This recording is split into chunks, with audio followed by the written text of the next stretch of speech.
qui est que le plus de personnes soient vaccinées.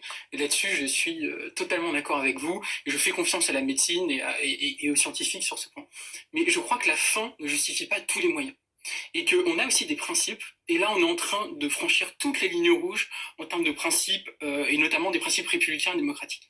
Le pass vaccinal, c'est quand même, vous l'avez dit d'ailleurs, c'est une pression, donc c'est une politique de coup de pression et même de chantage qui consiste quand même à dire une chose qui est quand même très très grave, c'est de dire on vous reprend votre liberté et on ne vous la redonne qu'à la condition que vous vous comportiez très bien.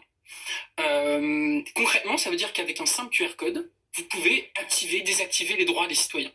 Donc sur le plan des principes, c'est une rupture, moi je pense, une rupture politique et même républicaine qui est inédite. Je pense que c'est quelque chose qu'on n'a jamais connu dans notre histoire contemporaine. Et c'est pour ça que je crois que c'est très très grave. Et c'est une rupture avec deux principes en particulier, et je finis là-dessus, mais je pense que c'est important quand même de le dire.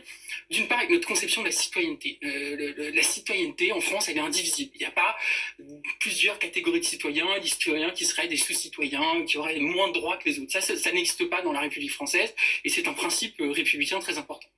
Et le deuxième principe, c'est le principe de liberté. Voilà, le président de la République a parlé d'une société de vigilance et il admet lui-même qu'on n'est plus dans une société de liberté. Et en fait, aujourd'hui, la liberté, c'est quelque chose que le pouvoir vous accorde en fonction de votre comportement. Donc, en l'occurrence, la vaccination.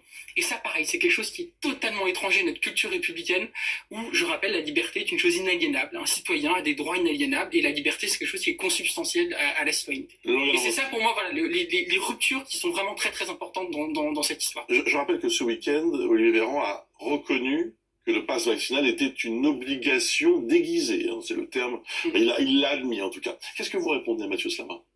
Vous avez employé à de nombreuses reprises le mot liberté. Il est fondamental et moi-même en tant que...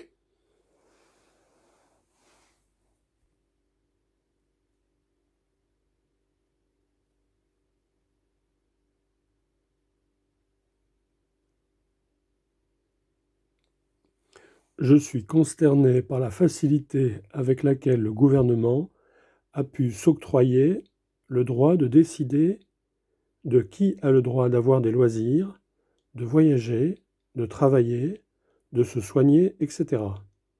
Le tout en prenant comme excuse une crise sanitaire qu'il a lui-même provoquée en supprimant des lits d'hôpitaux.